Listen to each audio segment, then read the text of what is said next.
Hello ladies and gentlemen, my name is Ethan for the Unlimited guys, and this is Civ Civilization IV Colonization, the authentic civilization mod. And well, let me give you some history. I love Sid Meier's, however you want to pronounce his name. He probably pronounces it much better than I do, funnily enough. Games. They're my style of games. The strategy, the one more turn styles, the constantly building. I play them diplomatically and culturally. I don't tend to go for combat. And you'll see the Service Let's Play here. But I loved colonization when I was younger. The original, the DOS version.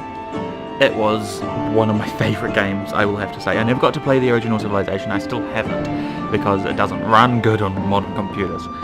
But I keep playing the old Civilization, and I did try to record the old Civilization, but DOSBox is being annoying, won't let me.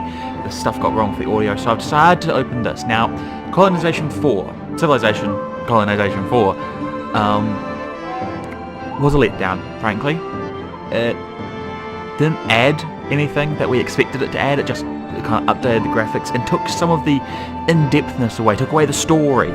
There were cutscenes and customized options and all this stuff that gave this presence of a story, and the authentic colonization I should say, fixes that.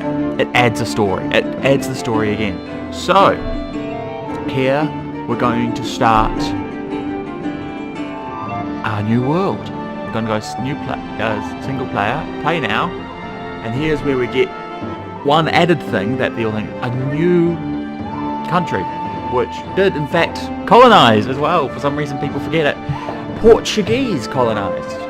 In fact, they're very close to Spain. You know, it was very fascinating. Now, personally, I tend to go for the Dutch colonies because I focus a lot in trade, and that I tend to amass massive wealth, and then at the very end buy a lot of military units and go on like that.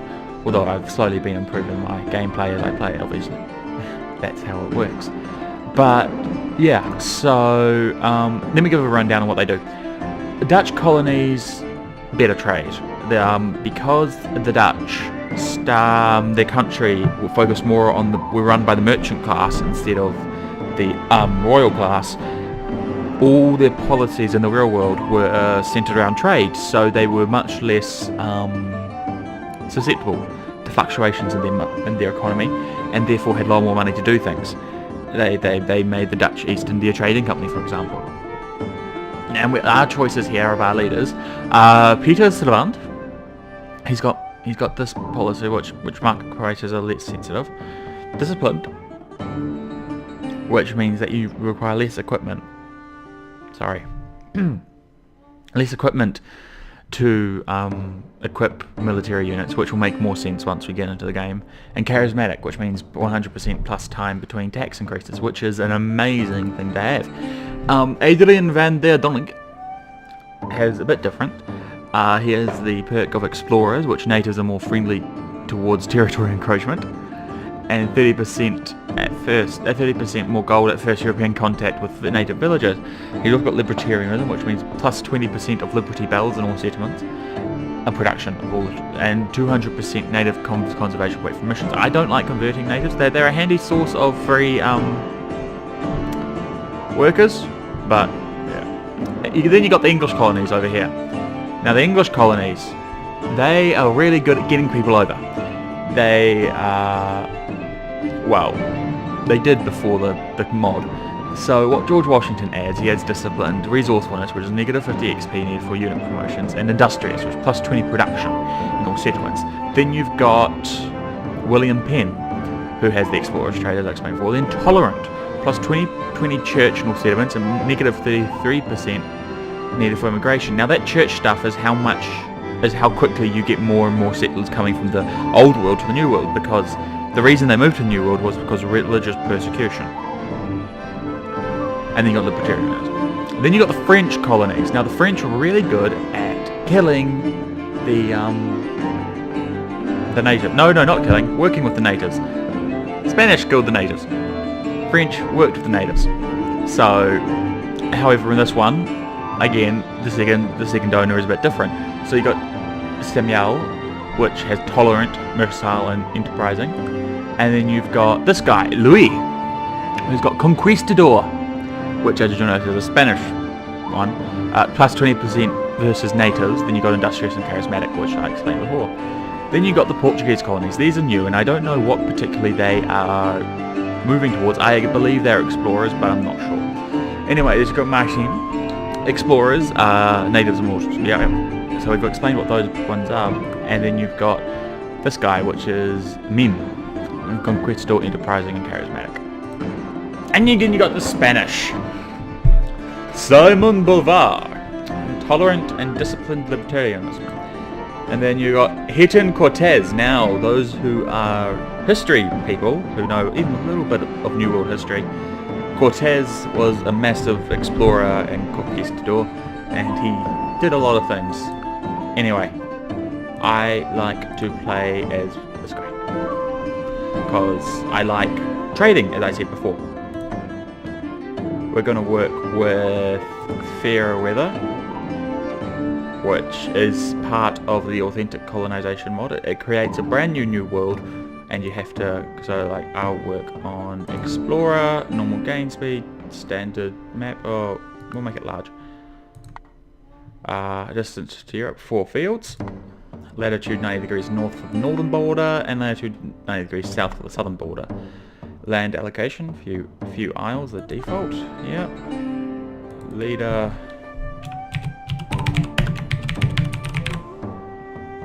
Selberon of the New Zealand colonies. New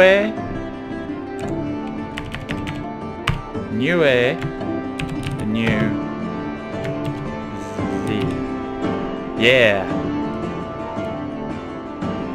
I'm a New Zealander. Okay. Let's start. Once we get through the loading screen, obviously.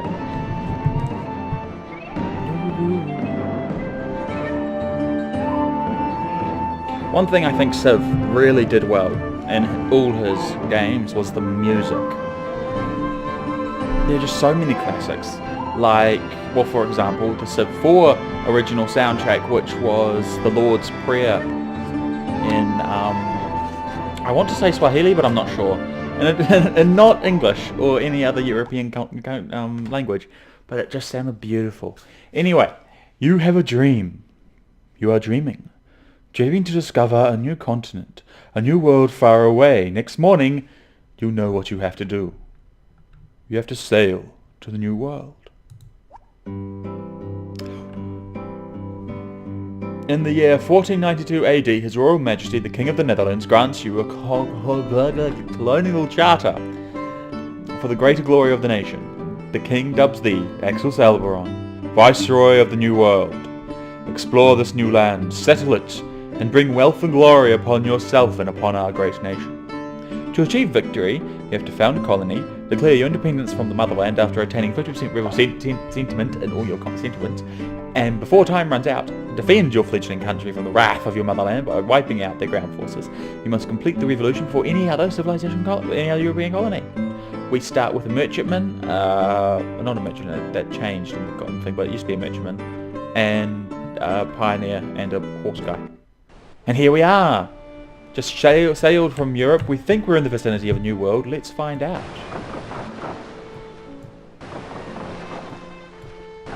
Hey! You have discovered the new world! With a shout of land ho from the crow's nest of your vessel, the crew cheers loudly. Your long voyage from Europe is over. Now, this could be a new world, yes. Or this could just be a pitiful little island. We don't know. Oh! It's a new world. And we've met Montezuma of the Aztec Empire, which means we're in the south. I am leader of the Aztec people and great powerful Montezuma. I welcome you to my empire and offer you peace, but I warn you, do not mistake my offer as peace as weakness, or I'll have to help show you to the altar. There shall be peace in our time. Alright, now, I'm gonna set this guy to explore. Oh shit, this is an island, isn't it? Ah! I don't want an island. Oh, there's lumber! Oh, that's good. Yes, yes, let's explore. Oh, crap. Of course, it's right next to that guy. Naturally. Okay, let's see. We've got wood. No ore. You need ore to build tools, and tools are very important. And here is a mountain, which will be a good source of ore. Next to some cacao trees, which is a good trading resource. Next to marshlands, which is good for sugar. And some jungle, which is good for wood. Yep, this is a good place to settle, I say, and it's coastal, so we have a route back to Europe. Let's turn our crusader, who is a free colonist, into a settlement. Since you're a small band of nomads, we welcome you to partake of the land around you. That is a mistake, my friend. We're gonna take more than we need. Okay. New way. Wow. Langton. Alright, now what this does for, what this also changes, that was never in any other Civilization game, is that you don't have anything when you make a colony. Like, as if you just made a colony, you have a base camp and a carpenter shop to make production, because you need that. You have to build everything else from scratch. You can't actually get any food from the water tiles until you build a landing pad. You can't build anything else apart from a landing stage until you build a village hall. But I always like to make sure that I have food, because food are important. So let's build a landing stage. It'll take 15 turns, and he's producing cacao for some reason. I don't know why. Why are you making cake? What would we need? Well, actually, yeah, make that so that we can sell it, by more people. Now, this is a pioneer. He is Civilization's version, colonization, I should say, version of a worker. He works the ground. He builds one type of improvement to improve one type of thing, and all the others go bye-bye. So, yeah. So if he goes over to this swamp and goes next turn, yep. Your first colony, finding a suitable stretch of land with both timber and quiet bay for fishing, the colonists start the task of establishing new homes in the new world. Governor, your men stand before you, deeply moved. They listen to your words. This is the first colony of your nation in the new world, and your citizens thank you for giving them the chance to participate in this historic moment. Your men wish to make an oath to remind them of their virtues. Which oath do you want them to swear? I could have them swear, be the shouter for devout, for Christians it is set about, which is a horrible rhyme, but that basically increases each cross made. It makes that crosses are produced in your centre building, in your town hall or government house or something like that. Or I could have, liberty is what we teach, good fortune is within our reach, which increases liberty bell production. Or, and this is the one I'm going to pick because it's my favourite, best in an emergency, even if our stomachs grumble, we, your men, will never grumble. Rumble, grumble, oh, I forgot, blah, blah, blah. I stuffed up the rhyme. Anyway, that means 2 food in each city hall or townhouse, which is a good, just, addition. Alright, now yeah, that's just saying the same thing. So, we have options here.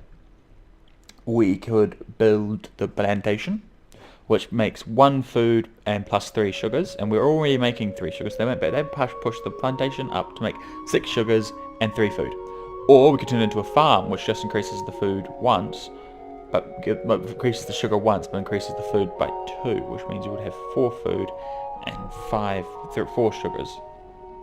I tend to build plantations even if there is like that type of resource, because I'm only getting 1 extra food while I'm getting 2 extra luxury resource, which sugar can be turned into rum, which is worth more, and especially natives tend to like rum too.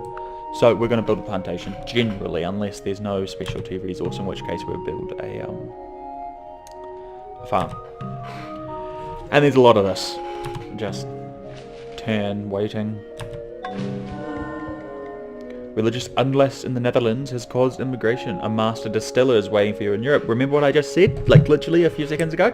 Sugar turned into rum. Rum worth more. So we're going to take our flute. Oh, that's a reminder. Okay. And go back to our port. Gift of 3 Keiko, thank you. And we're going to switch this guy from doing that to farming sugar.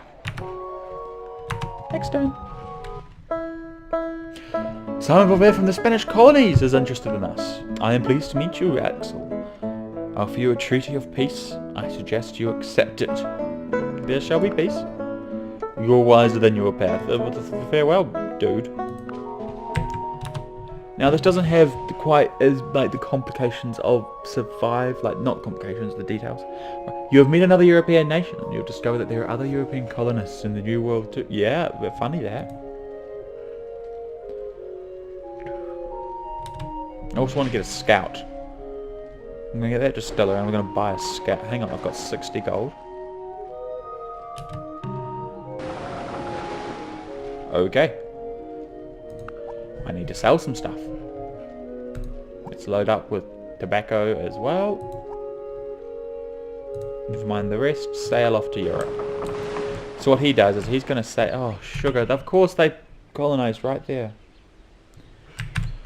What he's going to do is he's going to sail off to these boundaries here. These boundaries are our access to Europe. There's a veteran soldier waiting. Yes, veteran soldiers are useful because they can do open borders. Sure, bro, fine. Veteran soldiers help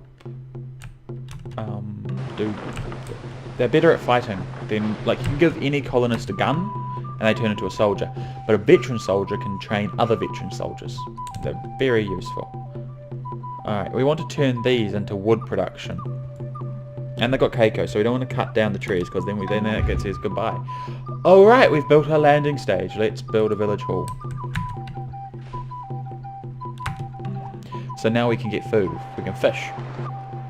Right, let's sell these. Load up with them.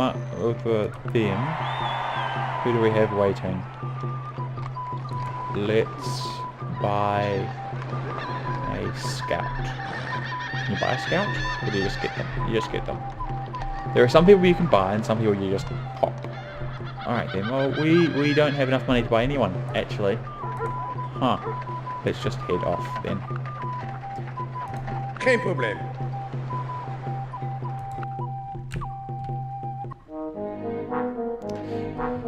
King of the Netherlands.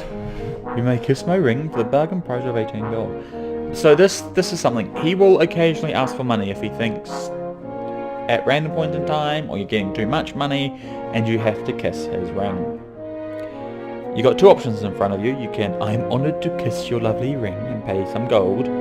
Or, no, we already paid taxes. That should be enough. That will anger the king, make him put more soldiers into his expeditionary force and make him wary of you. I like, especially because we're with Dutch, I like to placate him until I've got enough to beat him back. But everyone else doesn't like it. And here, considering the situation, I'm going to build a lodge which increases wood production by 2 and Keiko production by 2. I'm probably saying that wrong. You're probably all yelling at me. First trade agreement? Yeah, kind of. Oh, you little kind person. Alright, what's this? Mandatum. Several scholars in Europe state that the Earth is a globe. What? The Earth's a globe? No way. Adventurers and explorers from all nations set out to find the western route to Asia. Hurry up, men! We'll be the first to discover the route to Asia. And this we shall be in the next episode. Next, we discover the route to Asia. Thank you for watching. I've been Ethan. Have a nice day.